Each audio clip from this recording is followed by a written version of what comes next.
Hello everyone, back to my channel Abidas lifestyle চ্যানেলে সকলকে welcome করছি। বন্ধুরা কেমন আছেন? আশা করি আল্লাহর রহমতে খুবই ভালো আছেন। আমিও আলহামদুলিল্লাহ ভালো আছি। চলে এসেছি বন্ধুরা মজাদার একটি কলা ভুনা বা ভর্তা রেসিপি।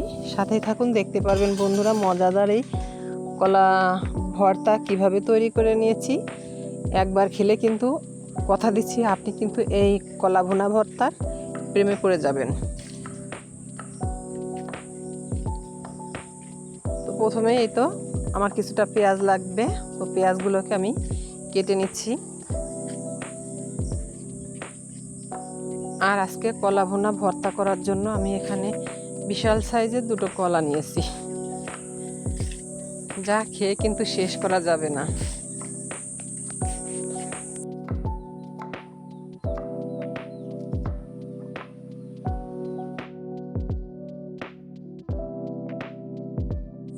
দেখতেই পারছেন বন্ধুরা আমার কলা দুটোর কিন্তু চেহারা একদম সেই লেভেলে, যা দেখলে কিন্তু একদম চোখ জুড়িয়ে যাবে। তো কলাগুলো এখন কেটে নেব। দুই সাইডটা কলার বাদ দিয়ে দিচ্ছি। এখন কলাগুলোকে আমি মাছ থেকে ছোট ছোট করে কেটে নিচ্ছি।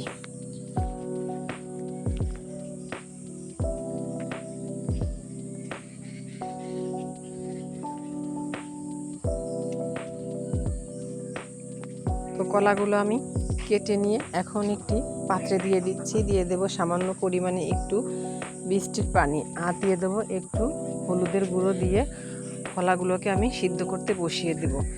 বৃষ্টির পানি দিলে কিন্তু কলা সুন্দর একটা কালার আসবে ভর্তায়, বা কলা কোনো রকম কালো হবে না।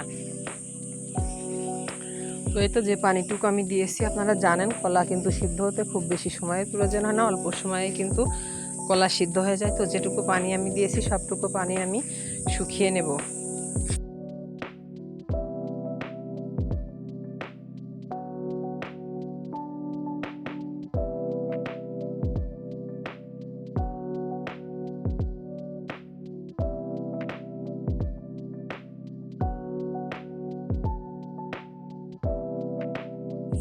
প্রিয় বন্ধুরা, কলাটাকে কিন্তু আমি খোসা সহই আজকে ভর্তা করব। দেখতে পারছেন খোসা সহই কিন্তু নিয়েছি। তো সিদ্ধ করে আমি এটাকে ঠান্ডা করে নিয়েছি। ঠান্ডা করে একটা ব্লেন্ডার জারের মধ্যে নিয়েছি। নিয়ে এখন এটাকে সামান্য একটু পানি দিয়ে মিক্স করে নেব খুব সুন্দর করে।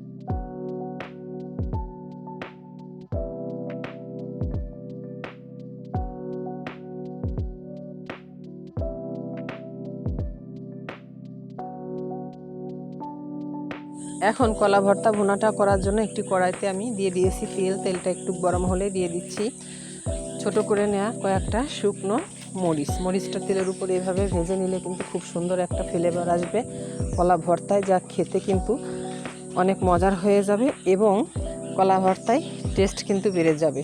তো মরিচটাকে একটু ভেজে নিয়ে দিয়ে দিচ্ছি রসুনের কয়েকটা রসুন নিয়ে আমি কুচি কুচি করে কেটে নিয়েছি। রসুনটাকে একটু ভেজে নিয়ে আর দিয়ে দেবো আমি কিছুটা এখানে কালো জিরা। এই কালো জিরাটা দিলে কিন্তু খুব সুন্দর একটা ফ্লেভার আসবে, যার জন্য কলা ভর্তার স্বাদটা কিন্তু ডাবল বেড়ে যাবে।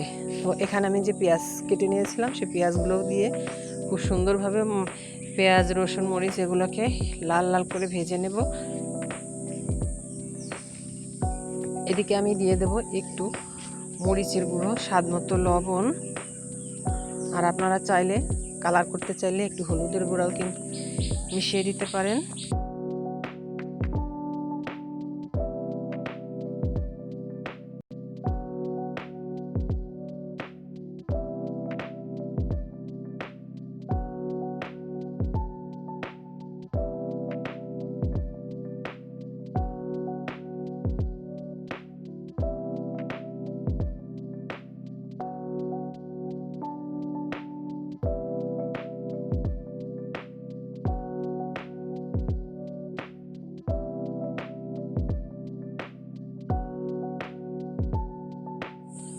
মশলাগুলোকে খুব সুন্দরভাবে ভেজে নিয়ে আমি যে কলাগুলো মিক্সিতে মিক্স করে নিয়েছিলাম সেগুলো দিয়ে দিলাম। দিয়ে খুব সুন্দরভাবে আমি এটাকে ভেজে নেব।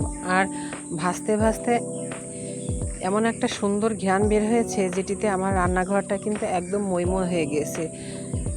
আর কিন্তু দেরি হয়েছে না বন্ধুরা, মনে হচ্ছে এখনই কিন্তু এক প্লেট ভাত খেয়ে নিই। আর এই কলা ভর্তা ভাত কিন্তু এত মজার হয়েছিল যে কি বলবো, আমি কিন্তু অনায়াসে 1 থেকে 1.5 প্লেট ভাত খেয়ে নিয়েছি, যা আমি সচরাচর সবসময় কিন্তু অত ভাত খাইনি। তো বন্ধুরা, এই তো দেখতে পাচ্ছেন আমি কিন্তু এখানে কোনো হলুদের গুঁড়া দিইনি, আপনারা চাইলে দিতে পারেন। হলুদের গুঁড়াটা দিলে কিন্তু আরও সুন্দর একটা কালার আসবে। এই কলা ভর্তাটা ভাত যখন খাবেন প্রত্যেকটা লোকমায় পাবেন আপনি তৃপ্তি, আর আপনার মন ভরে যাবে। এটা কিন্তু বাচ্চা থেকে বুড়ো সকলেই এই ভর্তাটা খেয়ে কিন্তু একদম পাগল হয়ে যাবে। কি বলবো বন্ধুরা, মাছ মাংসর প্লেটটা কিন্তু সরিয়ে রেখে এটা দিয়ে কিন্তু থালা ভরে ভাত খেয়ে নেবে।